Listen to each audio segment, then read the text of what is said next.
Olá, boa noite.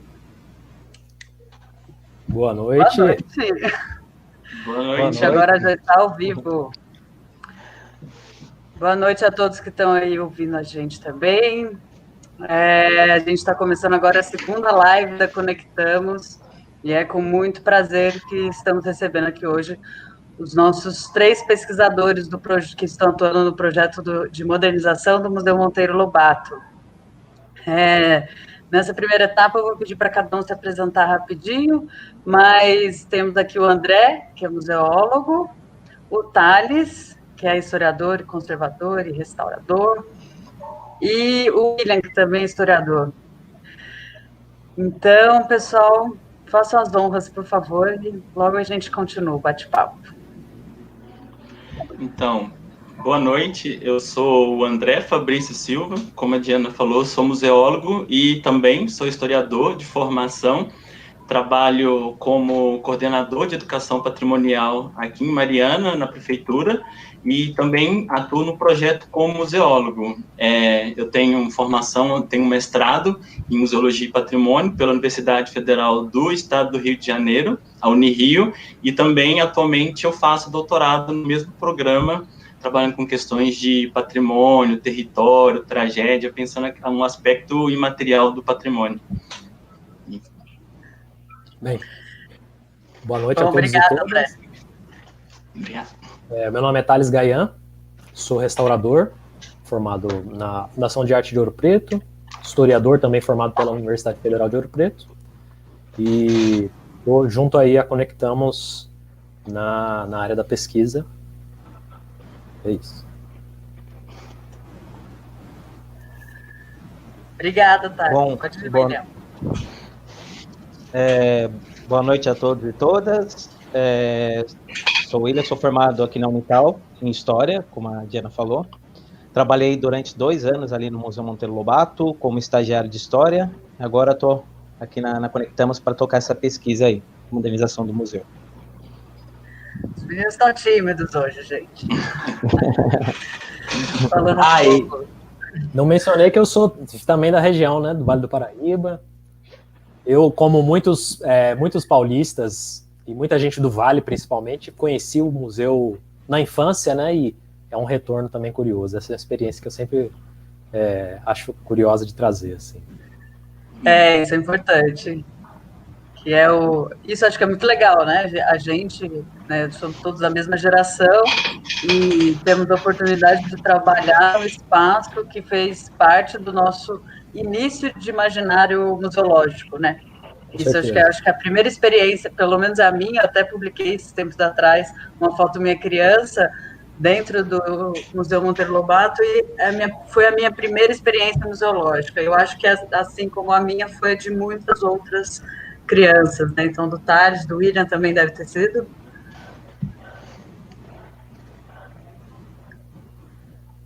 Will? Agora que eu vi que estava mutado aqui. Na verdade, o contato que eu tive com o sítio mesmo foi mais na série televisiva. Aí é até engraçado isso, porque eu fui ter contato efetivamente quando fui trabalhar lá mesmo. Então, daí começou esse vínculo com o Monteiro Lobato, que até então eu não tinha tido muito forte, e agora tá sendo mais forte que nunca. Massa. E o André? Então, para mim está sendo interessante porque a única relação que eu tinha com o sítio, ou quer dizer, com a obra do Monteiro Lobato, era pelo próprio programa da Globo. Então, a ideia de sítio para mim era essa, e, inclusive dos próprios personagens, e estar participando desse projeto, inclusive em Taubaté, conhecer o museu, esse espaço, daí é interessante perceber, principalmente para o Vale do Paraíba, para Taubaté, a relação que as pessoas têm com a obra do Monteiro Lobato. Para mim está sendo bom ter esse outro lado, essa outra experiência, que eu acho que quem é de fora daí não sente muito isso. São várias camadas, né, de experiência. Sim. Vou me apresentar então, porque né, sempre tem alguém novo. Eu sou Diana Poep, sou diretora da Conectamos, sou a proponente do projeto de modernização do Museu Monteiro Lobato, sou formada em História também, com esses 2 colegas na Federal de Ouro Preto, e pós-graduada em Gestão de Projetos Culturais pelo SENAC. E venho trabalhando com modernização de museus há algum tempo. Então, vamos lá, eu dividi em alguns blocos a nossa live de hoje. Dividi num primeiro bloco onde a gente vai falar um pouco sobre a pesquisa e os eixos temáticos do projeto. Depois a gente vai falar sobre o processo de levantamento de acervo e o que a gente está falando quando a gente fala de acervo em rede. E depois a gente vai falar da política de acervos digitais que nós estamos elaborando para o museu, tá? Então, basicamente, são esses 3 pontos que a gente vai passar. Vou fazer uma primeira apresentação rápida do conceito do projeto, e aí a gente já entra na pesquisa nos eixos temáticos, tá? Então, o projeto de modernização do Museu Monteiro Lobato, ele foi aprovado pelo edital de PROAC, de modernização de museus e arquivos, de 2019, está em execução este ano. Ele contempla várias etapas, né? É um projeto bem completo para a instituição, que contempla desde a parte de levantamento de acervo para o museu, até a parte de reposicionamento institucional, um trabalho com a presença virtual desse museu, a presença digital, né? Criação de uma nova identidade visual para o museu e tudo mais, né? Então, pensando de fato esse reposicionamento institucional de uma forma ampla. Depois a gente entra ainda nessa parte, né, de reposicionamento, também tem a elaboração do portal interativo do museu, que é o site, que também vai hospedar o banco de dados, né, que tem a ver com a pesquisa e o levantamento de acervo. E, em um segundo momento, nós temos a parte física, que envolve a modernização do administrativo, né, do setor administrativo do museu, com compra de equipamentos, de computador, mesas, cadeiras, a redefinição, inclusive, do layout do próprio museu, da espacialidade ali, para entender onde que é o melhor lugar para ficar essa administração, onde vai ficar a expografia, qual que é esse novo percurso expográfico, e, por fim, né, como eu digo, a mais esperada, a modernização e a nova expografia que a gente vai propor, que vai contemplar as várias camadas das linhas de pesquisas que nós estamos levantando agora. Por isso que é tão importante, né, essa etapa agora de pesquisa, porque ela vai refletir lá na frente nessa nova expografia proposta. Então, nesse sentido, eu queria explorar um pouco mais, né, a pesquisa que está sendo feita, os eixos temáticos, qual que é a metodologia de pesquisa, quais as linhas de pesquisas que estão em desenvolvimento. Quem que pode falar para a gente? Thales, talvez? Sim. Bem, o projeto, uma das coisas que é muito curiosa sobre um projeto dessa natureza é que é um verdadeiro ecossistema, né? Eu estou dizendo aqui, saindo um pouco do escopo somente da pesquisa, mas, como a Diana já disse, esse processo de modernização, de intervir no espaço físico de alguma maneira, de mudar coisas de lugar, de revisar a expografia, isso é um coletivo muito grande e de pessoas interagindo entre si de diferentes áreas, né? Até aproveito para saudar o João Paulo, que está fazendo a técnica aí. Enfim, o trabalho de pesquisa feito pela nossa equipe, ele vai ter 2 fins principais. Um é fazer um processo de coleta e levantamento de acervos. A gente vai falar isso mais em detalhes também na segunda parte da live, principalmente. Que é selecionar acervos, sejam esses acervos que existem estão em locais físicos e que precisam ser digitalizados, e também acervos que estão em repositórios digitais na internet, né? Essa faceta digital é importante não só pela proposta que já existia quando esse trabalho foi enviado, quando ele concorreu, quando ele foi proposto, mas em virtude da pandemia, isso tem ainda outros desdobramentos, né? O nosso processo de pesquisa ele teve que ser feito em grande parte remotamente. E, para nossa felicidade, existe um material de muito boa qualidade, vasto, em vários repositórios, em várias localidades, que a gente conseguiu acessar à distância. Então, esse é mais uma coisa aí sui generis desse processo e do que está sendo feito hoje em dia na cultura, na área da museologia como um todo. São desafios impostos pelas condições atuais também. Isso é importante de frisar que foi algo que a gente teve que se contornar para conseguir tocar o nosso processo com eficácia, né? E Uma outra dimensão importante da pesquisa, como a museografia, toda a expografia do museu, a sua exposição de longa duração, ela vai ser muito modificada, né? Hoje ela é uma narrativa mais cênica que a gente tem da casa, né? Do imóvel onde fica o museu. E isso vai modificar, vai ter uma série de novas linguagens, enfim. Sejam coisas dos aspectos mais tradicionais do museu, mas também coisas de novas tecnologias, uma diversidade de recursos que vão ser utilizados. Então, a pesquisa, ela abastece esse contexto. A gente vai levantar o que é relevante sobre o assunto, quais tópicos que a gente pode falar em relação ao Monteiro Lobato, em relação também ao prédio que abriga o museu, que é um fator importante. E durante o processo de definir as vertentes mais importantes a serem exploradas na expografia, a gente chegou a um conjunto de eixos temáticos que a gente coloca como os mais importantes, né, aos que se dá um maior destaque aí na exposição do museu. E eles são os seguintes. Tem uma camada, a gente sempre costuma se referir a isso como camadas, né? Então, uma das camadas importantes, que é uma que a gente está bastante debruçado no momento, e eu gostaria de falar disso um pouquinho mais de pormenor, é a casa, que é o imóvel que é chamado de Chácara do Visconde, que é a casa onde se localiza o museu hoje. Essa é uma das camadas. Existe uma camada onde falamos sobre o caipira e o mundo rural, né, sobre a cultura caipira e o mundo rural, que é uma temática que perpassa toda a obra do Lobato, a sua literatura infantil, a sua produção adulta, enfim, as suas correspondências, né? Essa é uma temática que é sempre recorrente. Ele é um sujeito, um indivíduo que foi muito conectado ao mundo rural, porque é um cara vindo aí das elites agrárias, cafeeiras do Vale do Paraíba, neto de um cara que era um titular, né, um cara que tinha título de nobreza no Império e tal. Então ele é um indivíduo que circulou nesses meios, em fazendas de café, diversas terras, e um desses imóveis é justamente aí a própria Chácara do Visconde, né? A gente consegue mapear os pontos de contato entre a própria vida, a biografia do Monteiro Lobato e essa casa, né, que é a casa onde ele nasceu, é a casa onde ele passou boa parte da sua infância. O Monteiro Lobato, na sua infância, morava ali pertinho, no Largo da Estação Ferroviária de Taubaté, e a Chácara do Visconde, né, onde é o museu hoje, é um imóvel ali muito próximo.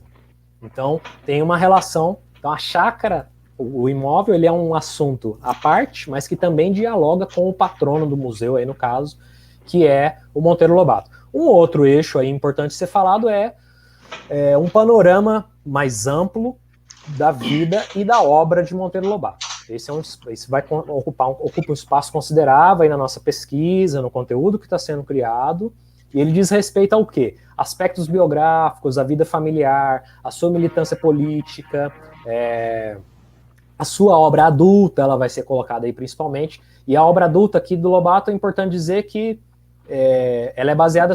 Tem muitos contos, uma quantidade enorme de contos, uma quantidade muito grande de cartas privadas que foram publicadas, parte delas em vida ainda, e artigos de jornal, artigos de opinião de inúmeros assuntos diferentes. Ele tem uma produção muito vasta, né? Então isso será explorado aí dentro desse eixo temático. Aí se aborda também assuntos, por exemplo, para debater um tópico muito candente sobre Lobato e do nosso contemporâneo, que é sobre o racismo, raça e eugenia, em diálogo na vida de Lobato, na obra dele, é um assunto que também passa pelo nosso processo de pesquisa. E aqui, finalmente, o que é o mais lembrado justamente do Lobato, que é sempre a primeira coisa que nos vem à mente, que eu estava esquecendo aqui, que é a literatura infantil. E então o universo criado por ele, né, que é um universo que tem uma grande autonomia, porque a gente vai ter a série Sítio do Pica-Pau Amarelo, né, a série de livros, que depois vira série de TV, enfim, é um universo que ele se desenvolve, inclusive, muito para além da própria vida do Lobato. Ele vai criar, ele vai dar origem a muitas criações artísticas posteriores, né, releituras, livros, publicações, filmes, etc. Então, realmente a gente entende que esse é um tema que tem uma autonomia grande, por isso a gente não trata isso dentro da vida e obra dele, que já tem uma série de temáticas, né? A gente crê que é necessário um espaço dedicado a isso também, por quê? porque há uma diversidade, uma heterogeneidade também que nós temos que considerar em relação ao museu, em relação a esse espaço e a trajetória que ele já tem como instituição, que é o público infantil, que tem uma imensa importância no público-alvo, no público, não só o público-alvo, mas o público de fato existente e recorrente na museografia. Então, recorrente na instituição, perdão. Então, esses são fundamentalmente os eixos que nós delimitamos aí, principalmente para esse projeto, né, para o escopo desse projeto, e acho que é isso por hora. Acho que nós poderíamos falar um pouco. O que eu queria reforçar, que eu acho que é super interessante nesse escopo de pesquisa que a gente traçou, é esse envolvimento territorial, né, do patrono do museu, porque justamente, assim como né, metade aqui de nós 4, né, 2 de vocês tiveram contato primeiro com a obra, justamente com o sítio do Pica-Pau Amarelo, né, e depois quando a gente vai com a série de TV, e depois quando a gente mergulha nas camadas de pesquisas, a gente vê a complexidade, a multiplicidade, né, de camadas que existe ali, de historicidades e de assuntos a serem tratados, que muitas vezes são reduzidos no sítio do Pica-Pau Amarelo, e é algo Sim. muito mais complexo que isso. E uma coisa que eu tenho me interessado muito, né, que a gente tem discutido, são os ambientes e os territórios que fizeram parte da vida do Monteiro Lobato. Acho que era legal se a gente pudesse passar meio rápido nisso, mas a Chácara do Visconde, né, para quem não sabe, é a chácara, é o local onde está localizado, onde está inserido o Museu Monteiro Lobato. Então, ali é a Chácara do Visconde. Então, explica para a gente assim, qual que são os outros imóveis que existem e como eles se relacionam com o universo, com a vida do Monteiro Lobato, e um pouquinho de qual que era a função de cada imóvel. Perfeitamente. A gente tem uma relação, muitas relações interessantes que a gente coloca.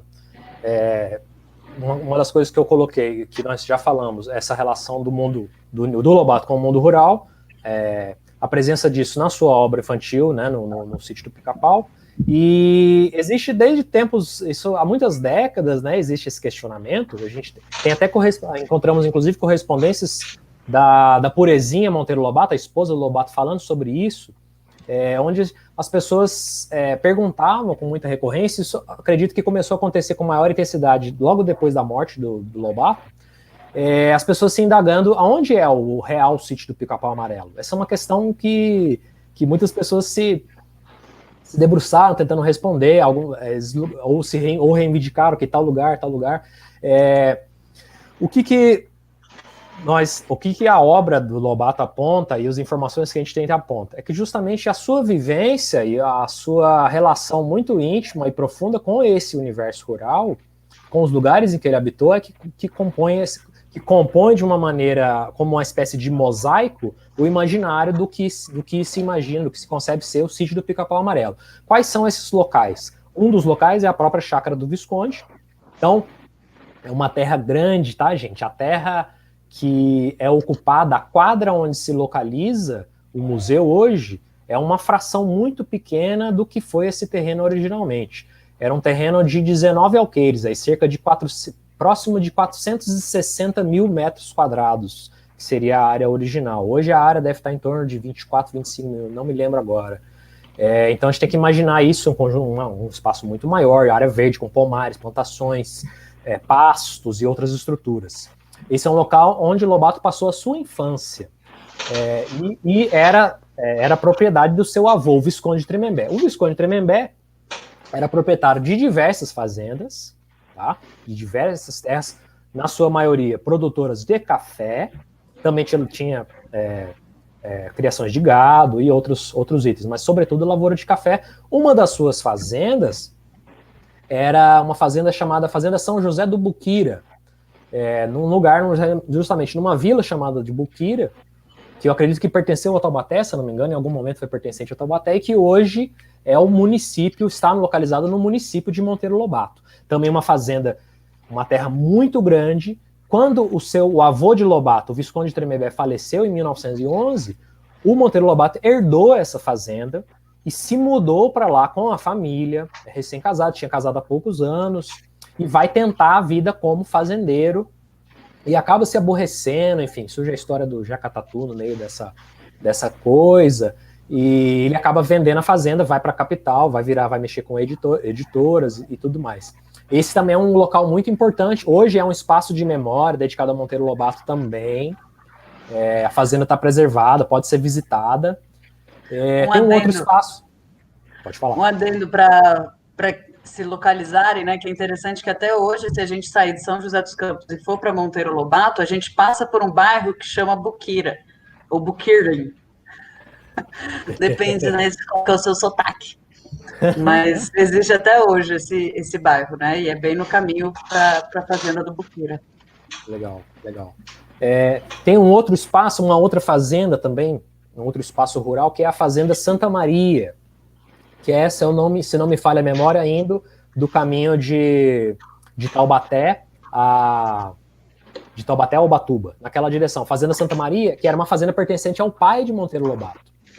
E também um local onde ele passou muito tempo na infância. Tem que lembrar que um costume muito comum no tempos antigos, os proprietários rurais, os fazendeiros, passavam comumente, de maneira rotineira, a semana nas suas propriedades rurais e os finais de semana na cidade, tá? Isso era muito recorrente.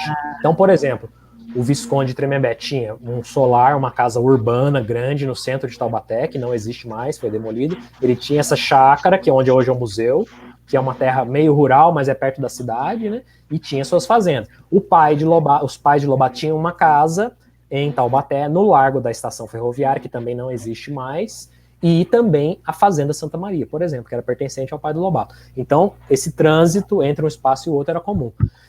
Eu acho que até... Perdão, você ia concluir?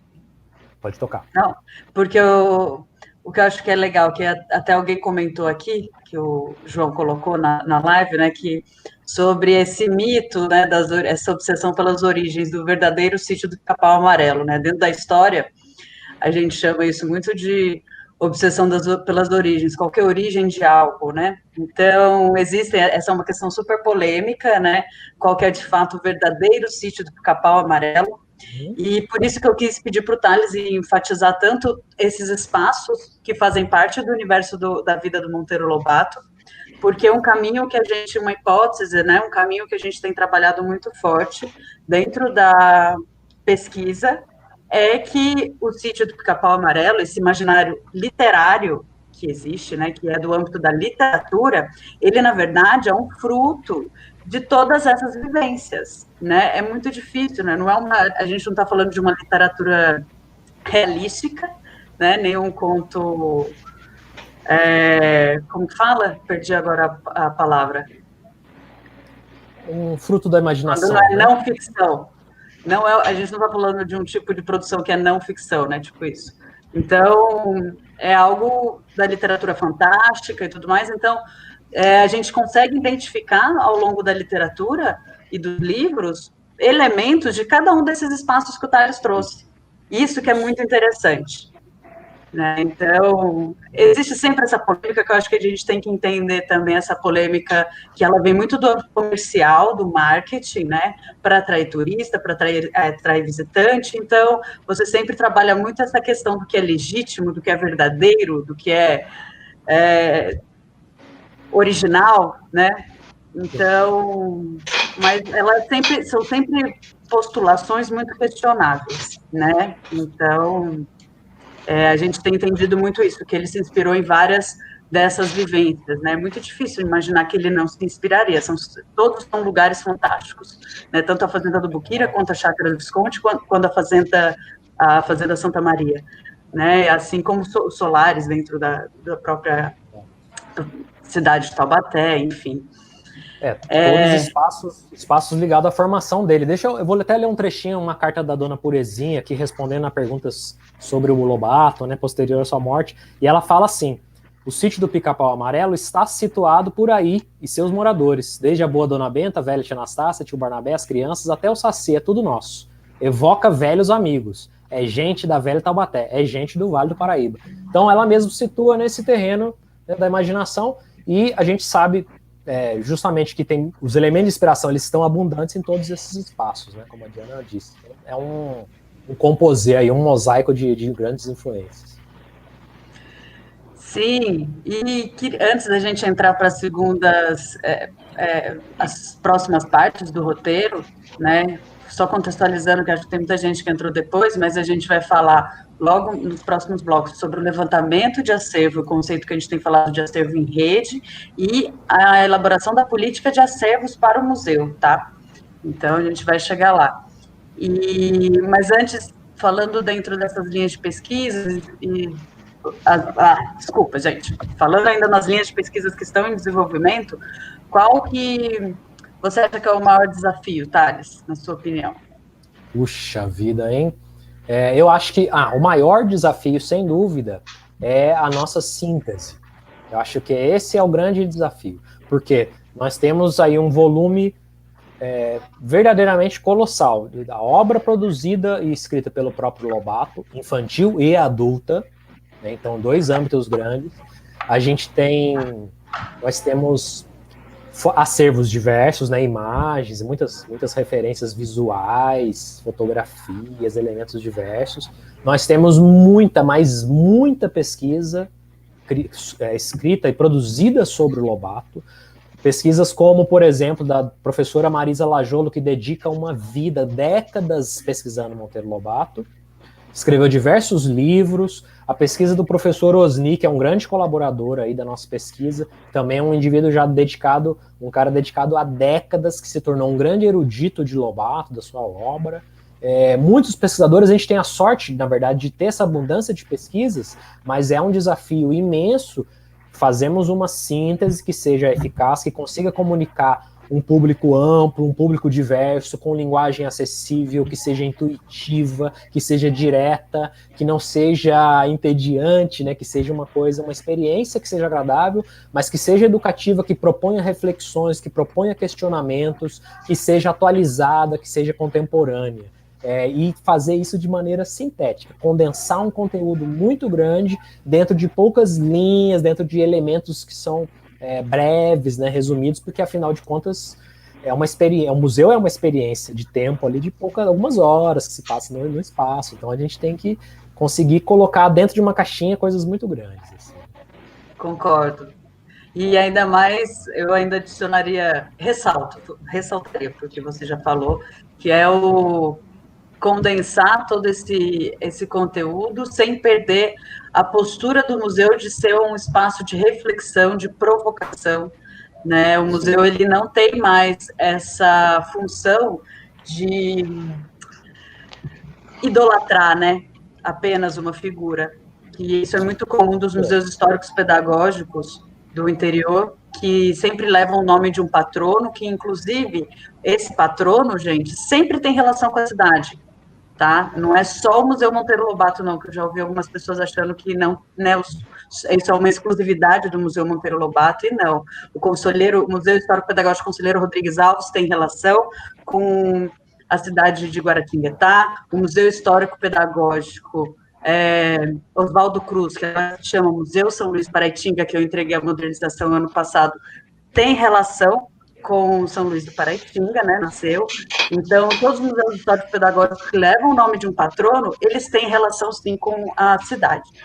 E isso acho que é o maior desafio dentro do museu, como trabalhar, né, porque no momento onde esses museus foram criados, na década de 60, lá pela Secretaria de Educação, eles tinham essa linha, né, de idolatria por um herói, né? Porque a gente falava ainda muito nessa busca de heróis nacionais, a gente estava muito nesse caminho de construção de um patrimônio, de uma identidade nacional também outra. E que agora já caiu em desuso, né? A gente tem falado muito do museu como espaço de reflexão, um espaço de exercício da cidadania, como um espaço de mostrar exatamente todas os ônus e bônus, né? De cada história que existe. Perfeito. Então, gente, continuando aqui, acho que vamos entrar agora na questão do acervo, né? Acho que foi muito bacana uma coisa que o Thales já trouxe, né? Como que tem sido os desafios da pesquisa remota, né? E como a gente teve impacto com a pandemia, né? No nosso processo de pesquisa, mas como que também em contraponto, como o tipo de pesquisa que a gente propôs, ela já está tão contemporânea que ela sofreu impacto pela pandemia, claro, mas não tanto quanto se fosse uma pesquisa tradicional, né, voltada a objetos e tudo mais.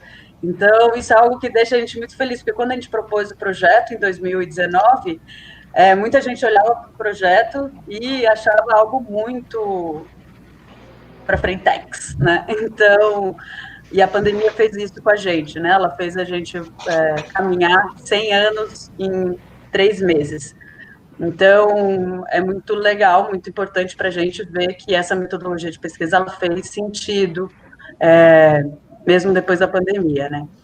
Acho que a gente podia introduzir, que eu vi até uma pergunta aqui, perguntando sobre qual que é o tipo de acervo que existe no museu. O Alberto Júnior, belíssimo trabalho. Ai, perdão, achei que era o resto do nome. Alberto Júnior falou, belíssimo trabalho. No museu existe um arquivo permanente organizado do Museu Monteiro Lobato. Ele fala, para parte do projeto de modernização, os arquivos são muito utilizados em pesquisas. Isso é super importante, acho que é legal agora a gente trazer, então, já na introdução, já respondendo essa pergunta, como que é a realidade de acervo do museu, né? Acho que o Will pode falar um pouquinho disso, porque ele foi estagiário no museu por bastante tempo e trabalhou com essa parte de levantamento de acervo. Então, o que a gente tem no museu e depois a gente entra falando qual que tem sido a nossa postura de pesquisa. Inverti um pouco ali no roteiro, mas acho que faz sentido aqui. Por favor, Will, conta pra gente, então, como que é, né, antes do projeto de modernização, né, o que existe no museu enquanto acervos, o que é do museu, o que não é do Monteiro Lobato, de fato, o que não é?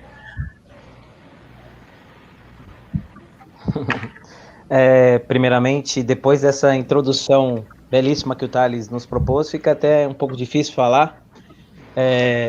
Lá no museu, respondendo à pergunta, o que existe de fato como procedente do Monteiro Lobato, que existe documentação que comprove, seriam as aquarelas dele. Então, esse é o grande acervo do museu que pertenceu ao Monteiro Lobato. Existem outros objetos, né, objetos mobiliários, objetos como um relógio, como guarda-chuva, enfim, que não tem essa documentação, que não existe essa comprovação que pertenceu de fato ao Monteiro Lobato ou até mesmo à sua família. Então, o que a gente tem comprovado efetivamente, que a gente pode bater o dedo e falar é do Monteiro Lobato, são as aquarelas dele. Que bom, é verdade. Aliás, eu acho que o Osni está assistindo a gente, preciso dar um salve, uma grande saudação ao professor Osni. O professor Osni merece. Grande saudação.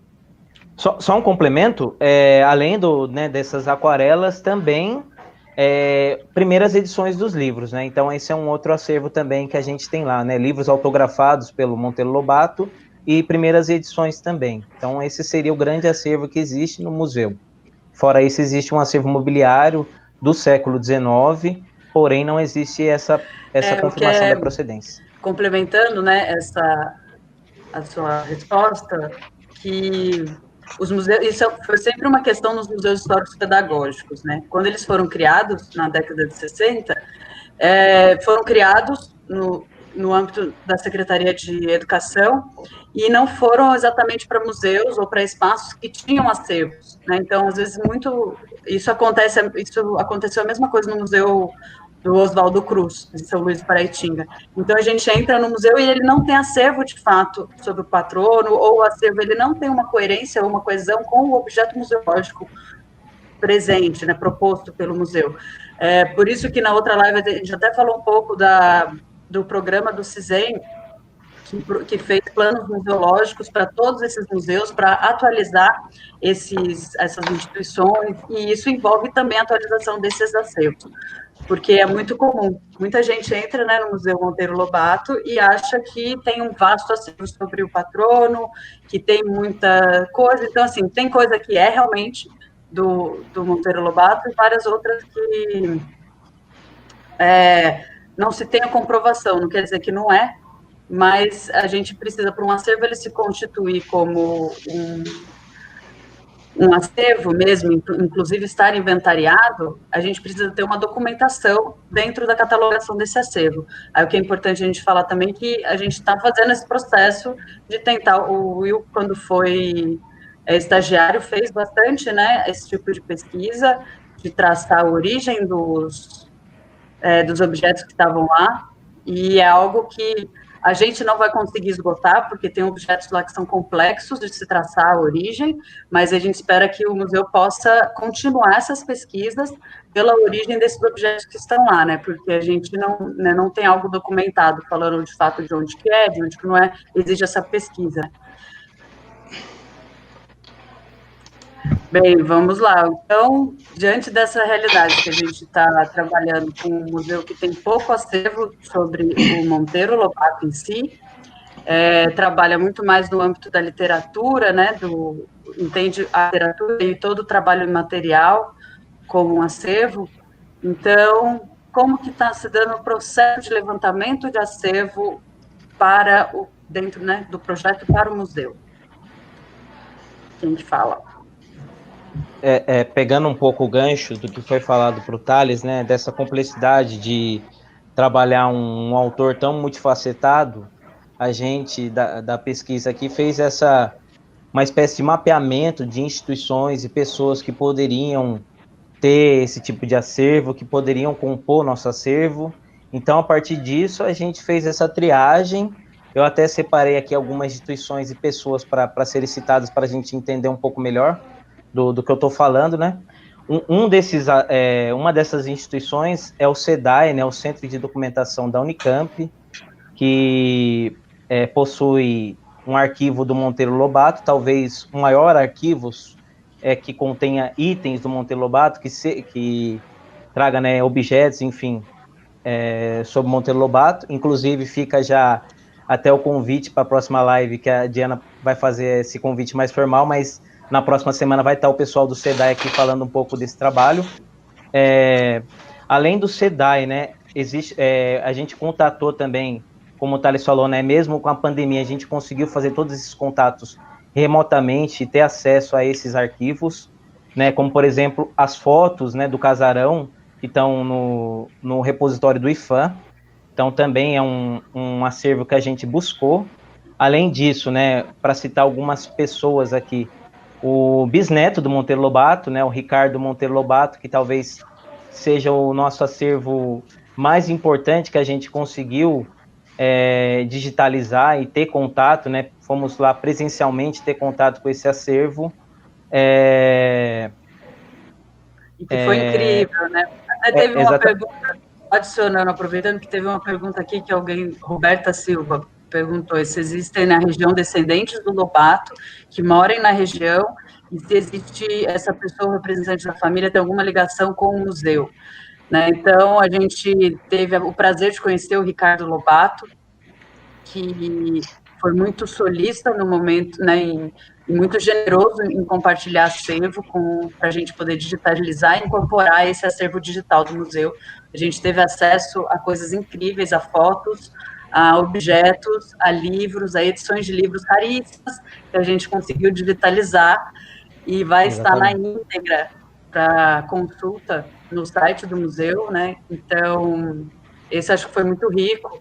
Inclusive, o famoso jogo de xadrez em marfim, que é algo fora do comum, né? É muito linda a peça que ele tem lá na casa dele e a gente fotografou, né, todas as... Vocês quiserem até contar um pouco de como que foi? Sim, sim. Só dando um ponto, complementando o que eu tinha falado sobre o acervo que existe no museu, respondendo aqui ao Osni que está nos acompanhando, quando eu falei aquarela, eu já compus também a caixa de charuto que está lá, porque é uma pintura, eu já compus ela nesse sentido de aquarela, só para responder. A visita ao Ricardo, né, como a Diana falou, ele foi super solícito conosco, e a gente teve contato com esses objetos que pertenceram, né, como, por exemplo, o livro que o Lobato desenhava fazia seus esboços para fazer suas aquarelas, as aquarelas em si, né, além de uma imensidão de fotos, né, da família do Monteiro Lobato, né, Edgar e do Rodrigo, né, o filho do Edgar, o pai do Ricardo, no caso.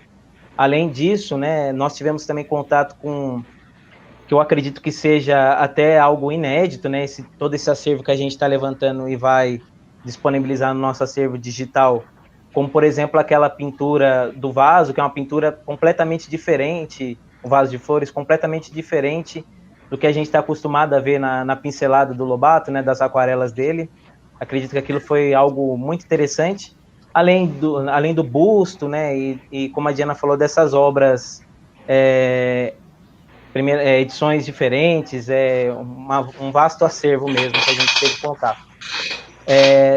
Além do Ricardo, né, como já foi citado, o Osni, uma pessoa que tem sido de grande importância para a gente dentro do projeto, né, um grande conhecedor da obra do Lobato, talvez um dos maiores vivos, né, nesse momento. Então é um pesquisador que tem sido de bastante importância, até pela publicação de seus livros, tem sido também uma fonte que estamos utilizando para fazer essa pesquisa.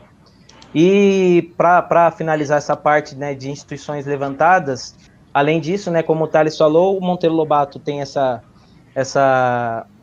personagem multifacetado. Ele também, né, teve grande contribuição em jornais e em revistas, né? Então a gente também consultou a hemeroteca da Unesp, né, para estar fazendo todo esse levantamento da Revista do Brasil, da qual o Monteiro Lobato foi editor e também redator da revista, né, contribuiu por alguns anos nela. E além disso, uma imensidão, né, de artigos, teses, dissertações que a gente levantou, que já foram publicadas, né, que já estão disponíveis digitalmente para compor o nosso acervo. E por último, né, o arquivo histórico aqui de Taubaté tem sido também uma peça muito importante para a gente, até fazer um agradecimento à Amanda, que gere o arquivo lá, que cuida da parte do arquivo, para a gente ter, né, poder visualizar os inventários do Visconde de Tremembé e do pai do Visconde, para a gente também ter contato com alguns documentos e alguns objetos que pertenceram também ao Monteiro Lobato. Então, acredito que essas são as grandes instituições que estão sendo de grande importância para a gente. Isso é super importante, a gente ter a colaboração de todas essas pessoas e de todas essas instituições, de todos esses atores, né, que estão contribuindo para o projeto, porque são eles que estão realmente fazendo esse acervo, que a gente tem trabalhado com esse conceito de acervo em rede, de um acervo digital, que vai ser utilizado depois da tipografia, que vai estar disponível para o público no Tainacan, que é um plugin do WordPress, tá? O Tainacan, ele é um banco de dados criado pela Universidade Federal de Goiás em parceria com o IBRAM, específico para museus, e para que os museus possam divulgar online os seus acervos. Então, foi um projeto desenvolvido que, né, como eu disse, pela Federal de Goiás e pelo IBRAM, e depois ele foi implementado em todos os museus nacionais. Então, hoje em dia, se você entra no Museu Histórico Nacional, é o Tainacan que é utilizado. Se você entra em vários outros sites de museus, hoje em dia é o Tainacan. Então, nós vamos implementar isso dentro desse projeto, com esse acervo que tem sido levantado, que o William citou, né, toda essa complexidade de acervos que ele está levantando.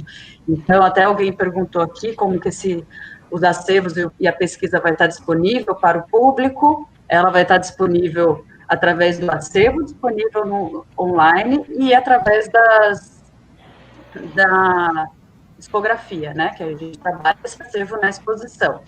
E algo que também acho que é interessante de pontuar, que o projeto de modernização ele tem um começo, meio e fim, né? A gente trabalha no sentido de uma intervenção institucional.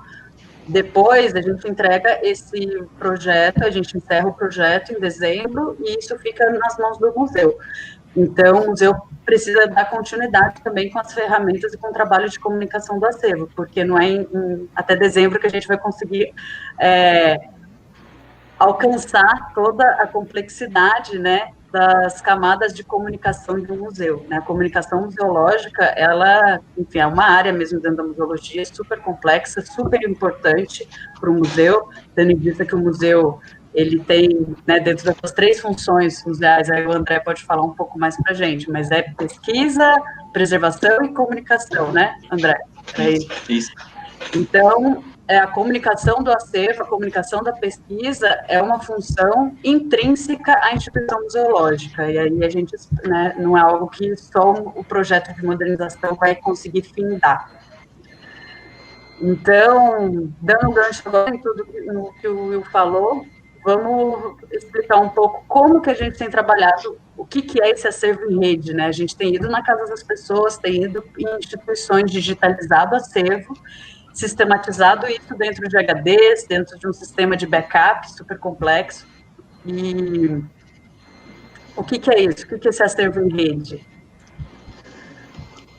Então, eu posso... Então, dentro dessas discussões que a gente está fazendo, foi até interessante o que o Thales falou no começo, né, que esse projeto ele já tinha sido pensando essa ideia de acervo digital, né, dessa ideia de acervo em rede. E aí é interessante pensar que essas discussões, né, porque eu acho que quando a gente observa, nas últimas décadas principalmente, né, que tem um grande desenvolvimento de tecnologia da informação, que se dá principalmente pela aceleração do campo da informática, da popularização dos computadores e principalmente do surgimento da internet, esse fenômeno contribuiu de alguma maneira para o desenvolvimento de tecnologias digitais e, consequentemente, surgiu essas discussões em torno dos acervos digitais. Então, quando a gente pensa essa ideia de acervo em rede, né, que é um processo que a gente consegue perceber que muitas instituições culturais elas têm produzido novas práticas e maneiras de lidar com as formas contemporâneas de armazenamento, como a Diana descreveu bem, e de disseminação dessas informações culturais, principalmente quando a gente pensa essa ideia de acervo em rede. E é interessante pensar, inclusive, como a Diana citou, em relação ao Instituto Brasileiro de Museus, que quer dizer que o Tanacan, na verdade, ele é um processo que se dá dentro de um programa que é desenvolvido pelo próprio IBRAM, que é um programa que ele desenvolveu, que chama um Programa de Acervo em Rede, que tem como propósito então, promover, tanto por meio da internet ou dos usos dos acervos digitais, o acesso dos cidadãos aos bens culturais, né, preservados nos museus. Então, e nesse sentido, é interessante destacar, como já foi bem trazido pela Diana, o projeto Tanacan, que ele surge como um grande reflexo de pensar essa ideia, essa relação dos acervos em rede, porque ele surge dessa iniciativa de promover fundamentos de uma política nacional para os acervos digitais que sejam usados tanto pelos arquivos, quanto pelas bibliotecas e principalmente pelos museus. Então, quando a gente pensa o projeto de modernização do Museu do Monteiro Lobato, essa ferramenta do Tanacan ela é muito importante nesse processo, justamente porque um de seus grandes produtos é essa plataforma de catalogação, de difusão de acervo museológico, que já vem sendo desenvolvido, como foi bem dito pela Diana, pelos museus ligados ao IBRAM.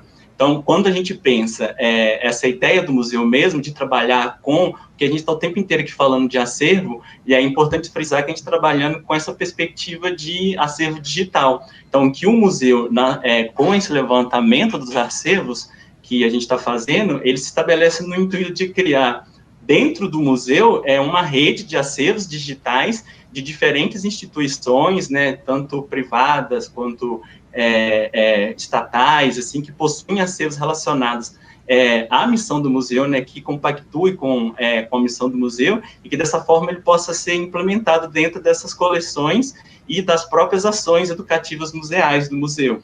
Então, eu acho que, não sei se ficou claro nesse aspecto, de pensar nisso, essa ideia de acervo em rede, inclusive partindo da própria realidade do museu, como já foi bem descrito pelo William, que não possui um acervo, né, que a gente chama de acervo tridimensional ligado realmente à obra do Monteiro Lobato, então é necessário que, nesse momento, na verdade, é um grande benefício da gente poder contar com essas ferramentas dessa relação de acervo em rede, inclusive estabelecendo parcerias, igual como a gente fez com a SEDAI, que foi muito importante, porque a partir dessas parcerias que a gente vai conseguir alimentar as coleções dos museus e do Museu Monteiro Lobato, e a partir disso realizar todo esse processo de modernização que está sendo implementado dentro do museu. Não sei se foi rápido. Foi ótimo. Acho que complementando um pouco nesse sentido do que é o acervo em rede, né? Como é um conceito muito novo, né? Acho que é algo, isso é necessário de pontuar, que é novo, mas, por outro lado, é muito contemporâneo. Nós aqui acreditamos, nós não sei se todos, mas eu, pelo menos, acredito como uma tendência mesmo, porque a gente tem uma realidade, enfrenta realidades, né, de diferentes museus que tem essa defasagem de acervo.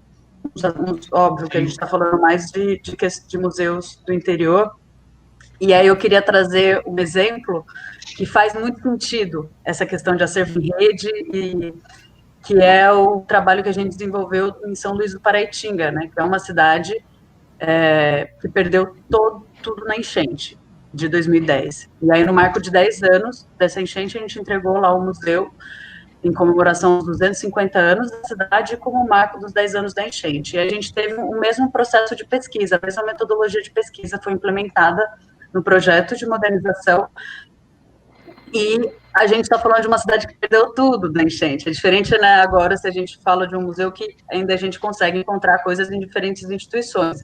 Então, para fazer sentido mesmo, assim, eu sempre gosto de trazer o exemplo de lá. Então, a gente foi atrás, né, de algumas famílias que ainda tinham coisas, porque a casa não estava localizada no centro histórico, então não perdeu algumas coisas, fotos antigas, essas coisas.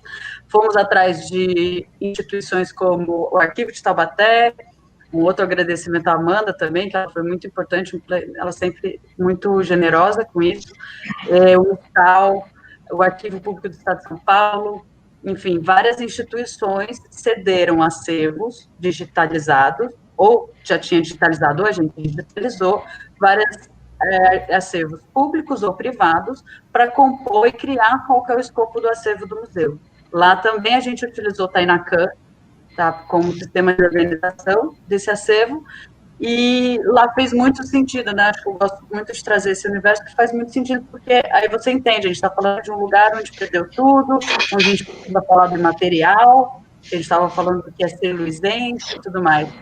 E que vai muito de encontro também, se a gente pensar com a pesquisa do André, né? Que é Bento Rodrigues, que foi a cidade que foi atingida pela barragem de Regente de Mariana. Então, só porque uma comunidade perdeu tudo na enchente ou numa tragédia, ela não tem o direito de ter o seu museu? Ou de ter um acervo falando sobre a sua comunidade? Como que a gente vai lidar com situações como essa? E é interessante você falar isso, porque, né, além de Bento Rodrigues, tem Brumadinho, que é uma outra que está bem em voga agora em questão dessa rede, a gente pensar o próprio Museu Nacional, que inclusive agora saiu no Google Art, que está em toda a exposição do museu agora, está de maneira digital para as pessoas terem acesso, e inclusive a relação com as pessoas que visitaram os museus para enviarem fotos, fizeram todo o levantamento. Então a gente vê, inclusive nesse aspecto, porque tudo do museu, a maioria desse acervo foi queimado. Então de que forma as pessoas podem acessar isso? Então pensando nessa ideia de acervo em rede é muito importante nesse processo, e geralmente eu acho que vem muito mais em voga quando se pensa nessa questão, nesse aspecto da tragédia mesmo, que eu acho que essa próxima ideia, a própria ideia de se pensar, que tem até a Unesco pensou isso nos anos 90, a partir da guerra na Iugoslávia, que muitos dos patrimônios estavam sendo destruídos, de pensar essa ideia de um sistema, de um patrimônio universal que todas as pessoas possam ter direito a ter acesso. E a digitalização é muito importante nesse processo. Então, eu acho que sim. E a pandemia veio mostrar exatamente isso, que o IBRAM, na próxima semana, na Primavera de Museu, já vai tratar da importância desse aspecto do patrimônio digital. Então, é algo que tem muito a oferecer nos dias atuais em que a gente vive. Igual você falou, adiantou 100 anos em 3, 4 meses. Pegando já um gancho, então, nisso, nessas potencialidades desse trabalho com acervo em rede, nas dificuldades, o quanto que isso é inovador, o quanto que isso é novo, a gente está desenvolvendo para entregar para o museu, dentro do escopo do projeto de modernização, a gente desenvolve uma política de acervos que vai ser entregue ao museu. Então, André, queria que você falasse um pouquinho mais o que é esse documento, o que vai envolver nesse documento. Então, a política de acervo é um documento, inclusive, que é essencial dentro, né, quando a gente pensa na implantação do plano museológico, pensar essa política de acervo é essencial porque ela é um documento, na verdade, que ele se dá de um trabalho coletivo e interdisciplinar dentro da instituição, né, envolvendo todos os membros envolvidos na atuação do museu, e ele tem como função, ele busca, na verdade, registrar e sistematizar princípios, métodos e procedimentos técnicos e administrativos com vistas à preservação, à aquisição, ao empréstimo, ao descarte e segurança das diversas tipologias de acervos que se encontram sobre a responsabilidade do museu. Então, quando a gente analisa por essa perspectiva, ele se constitui como um importante instrumento para a obtenção de um maior conhecimento de controle do acervo museológico da instituição, que a partir disso ele pode planejar a aquisição, o seu desenvolvimento das coleções de uma forma mais abrangente. E além disso, ele também tem pontos importantes que são relacionados ao histórico da instituição, às diretrizes, né, que guiam essa instituição, pensar essa ideia de recursos humanos e, inclusive, do aspecto que a gente está tratando agora, pensar as formas de elaboração, pensando nesse aspecto tecnológico, digital, né, de que forma isso vai estar disponível tanto para a instituição e de que maneira ela vai estabelecer essa relação com as instituições. Então, pensando de uma maneira geral, né, uma política de acervo é uma política que ela define a natureza dos fundos documentais das instituições museológicas, né, o conteúdo dos seus arquivos e coleções, e ela vai apresentar, então, a partir disso, dentro dessa política, quais critérios deverão orientar as atividades, tanto de seleção, quanto de aquisição, quanto de manutenção e de descarte desse acervo.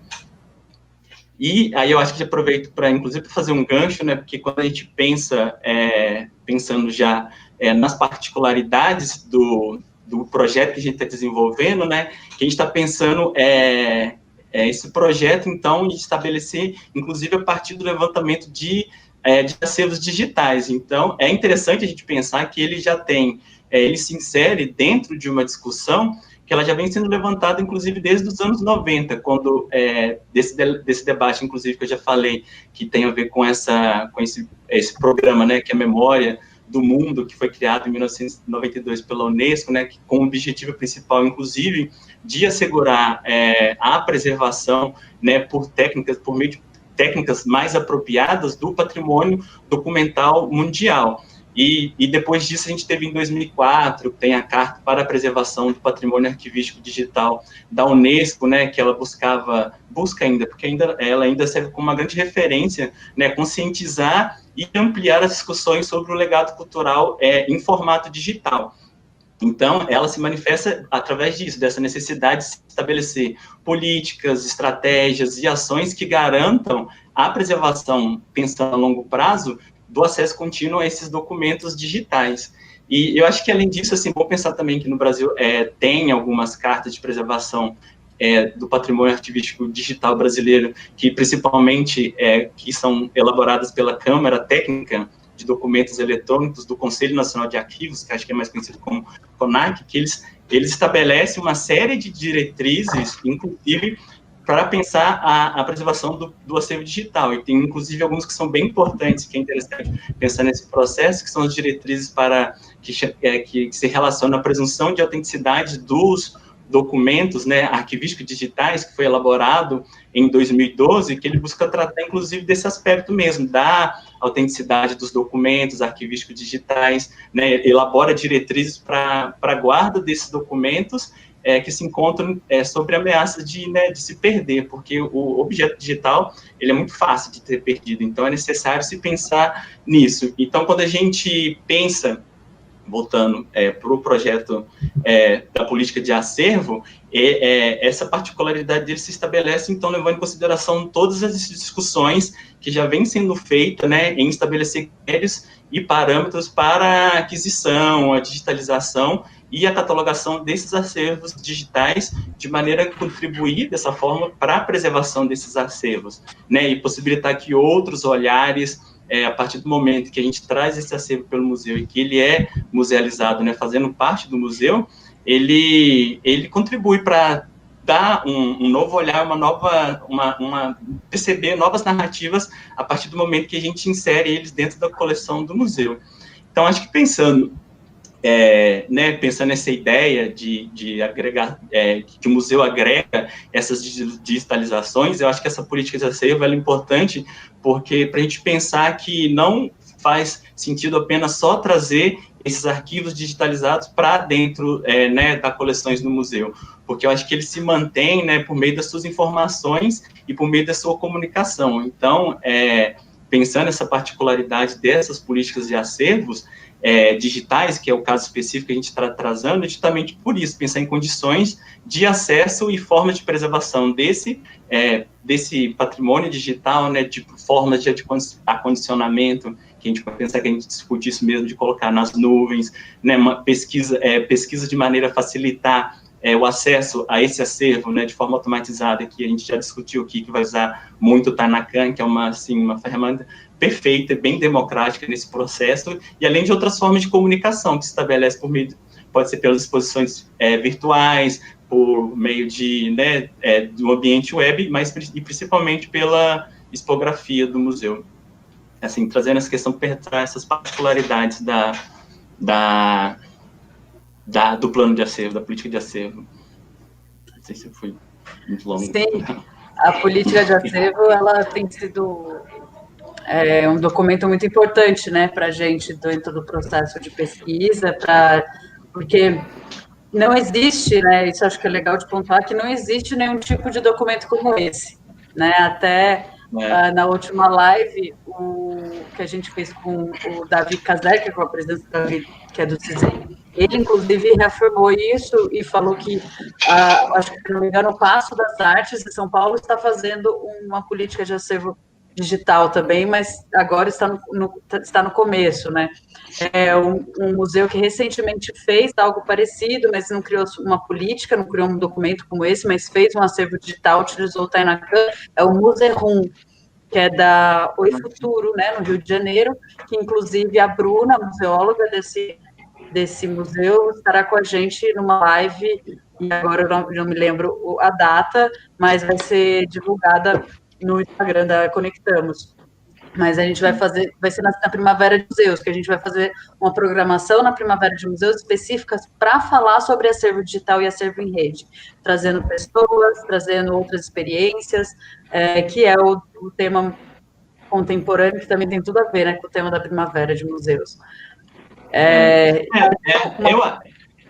Eu acho que eu ia falar assim, porque eu acho que o grande desafio, principalmente para mim, enquanto museólogo, é estabelecer essas políticas de acervo no âmbito digital, porque eu acho que recorrentemente, nós vemos essas ações se estabelecerem a partir de práticas museais voltadas para acervos tridimensionais, e aí trazer esse pensamento para o âmbito dos acervos digitais, eu acho que certamente é um grande desafio, e eu acho que vai contribuir de maneira significativa, da ampliação das possibilidades dos usos dos acervos, principalmente quando a gente pensa essa ideia de acervo em rede, assim, que eu acho que é uma forma contemporânea de armazenar, de preservar, de organizar e difundir bens patrimoniais, ainda que eles tenham algumas peculiaridades. E aí eu acho que o grande desafio, porque muito, inclusive, dos eventos que eu participo, que eu vejo quando falo dessa ideia de acervo digital, é sempre pensando nos seus usos no âmbito virtual. E o grande desafio aqui é que a gente está pensando como fazer esse levantamento, mas aplicar ele dentro do espaço físico do museu, e que é uma discussão que eu acho que é muito necessária hoje em dia, de trazer, pensar os usos das tecnologias, dos acervos digital, não somente no âmbito virtual, mas também no âmbito físico, que é o que esse projeto está pretendendo fazer, e que eu acho que está caminhando super bem, assim, nesse sentido. Que bom. Já caminhando para o final, pessoal, assim, para as considerações finais, mas antes disso, queria responder algumas perguntas que eu vi aqui no chat. Tem uma que tem bastante relação com o nosso último assunto, que é da Mariana Santana. Ela falou: boa noite. Uma vez mapeado e organizado em rede esse acervo digital que reúne diferentes instituições, como fica a gestão da preservação? De quem é a responsabilidade pelos processos de conservação? Uma ótima pergunta. A gestão dessa preservação e a responsabilidade é do museu, né? A gente entrega, nós, enquanto projeto, enquanto empresa proponente do projeto de modernização, a gente entrega esse acervo organizado com o sistema de backup, catalogado dentro do Tainacan, e a gente entrega para o museu. Isso, e aí a continuidade tem que ser feita pelo próprio museu, pela equipe e tudo mais, né?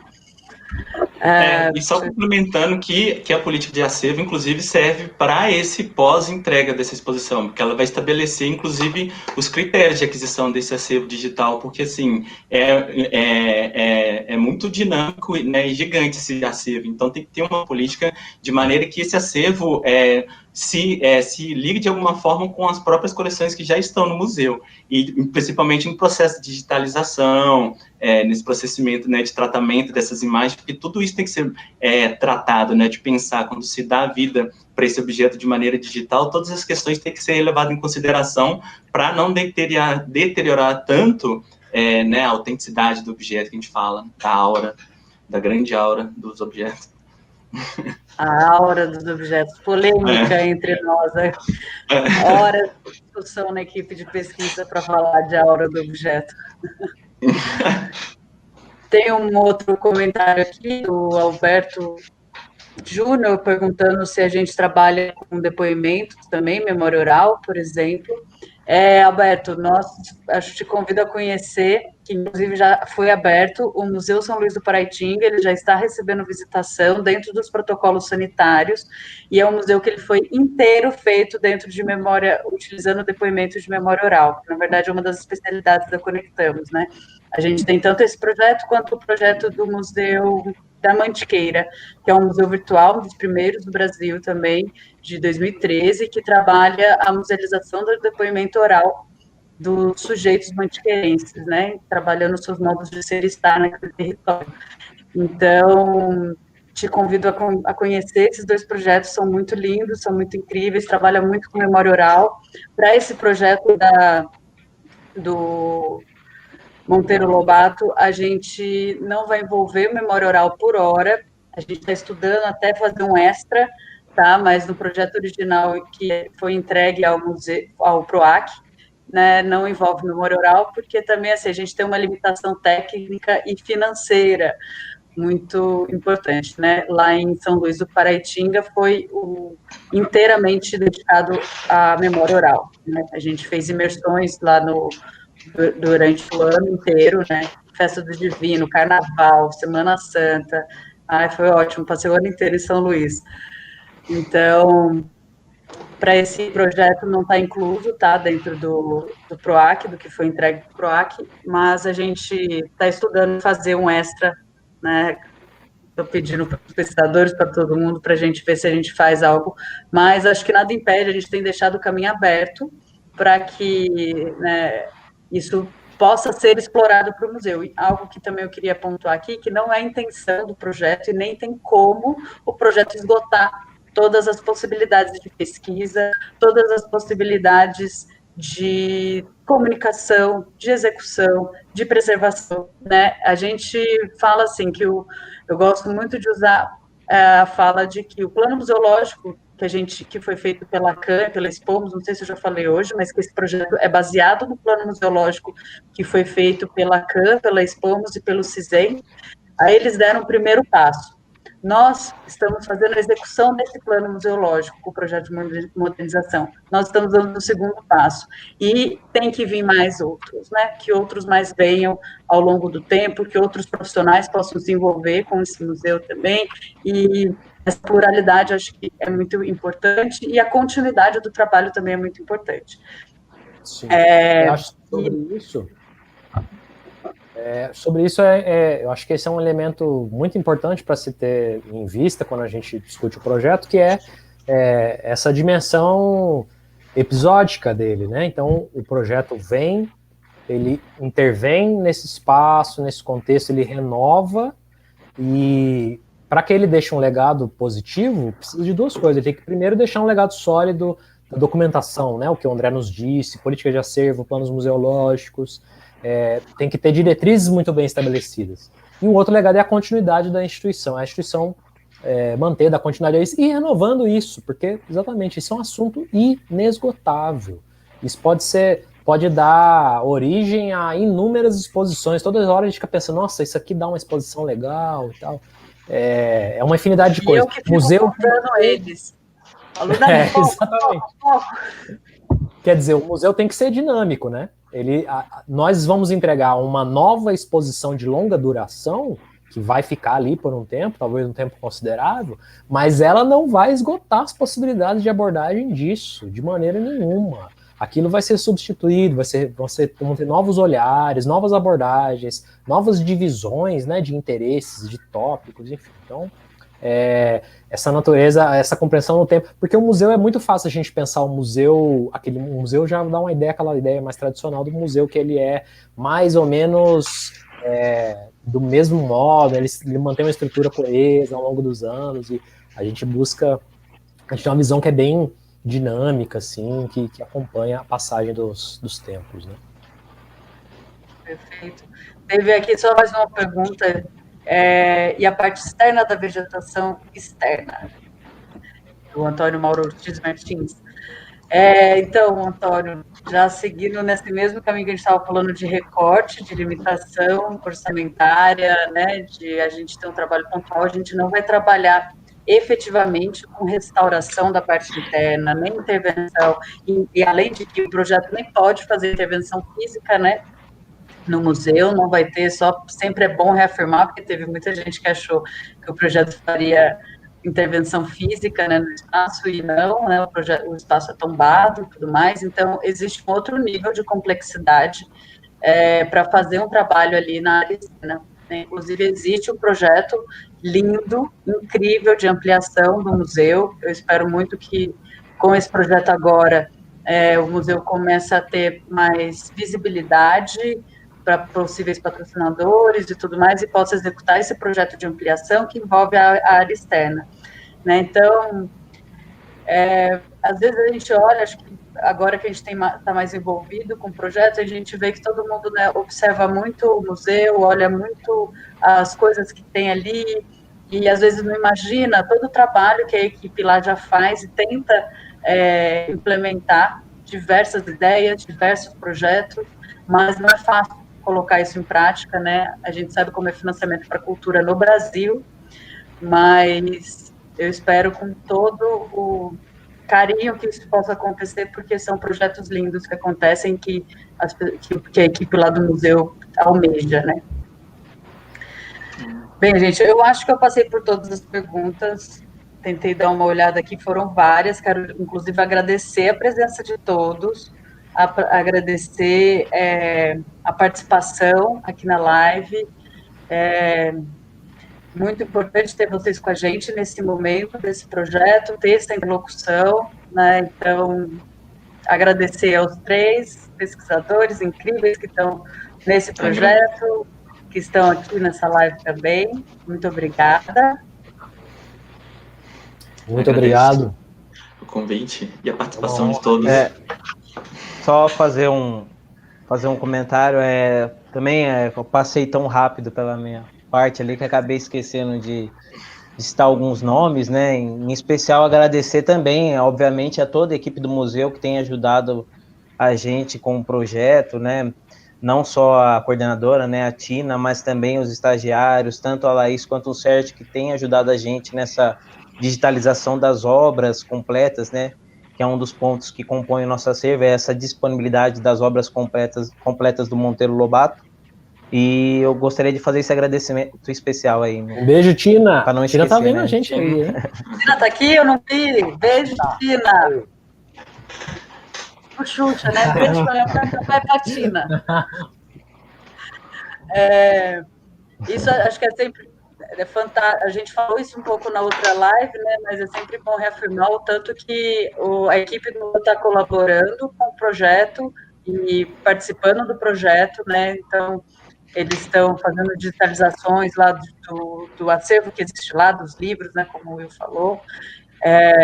Enfim, o projeto ele tem suas limitações, mas acho que a gente vai conseguir alcançar outros patamares por conta dessa colaboração mútua de várias pessoas que estão acreditando no projeto e no museu. Então, acho que a gente só pode agradecer muito.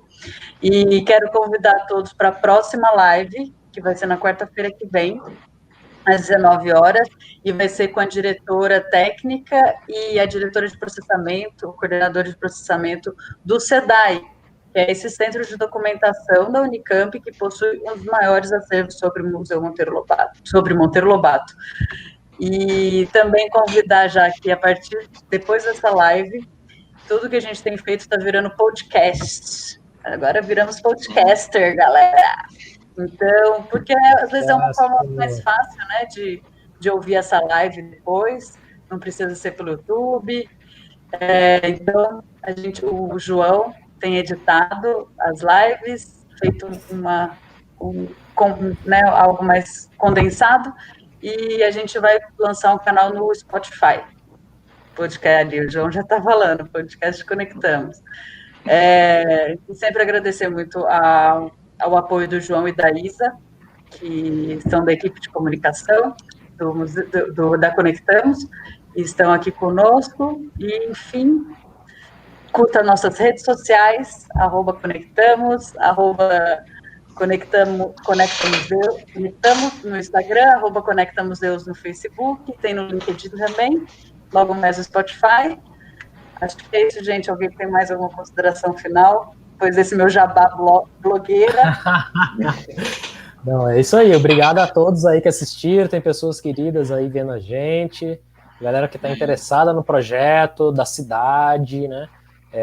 E também cumprindo aqui um papel de divulgação, que eu acho que é fundamental. Então, fico muito grato desse espaço e ao pessoal que está assistindo e colaborando com o projeto também. Sim. Então é isso, pessoal. Muito obrigada. Um beijo grande. Até a próxima live. Boa noite a todos. Boa noite. Obrigado.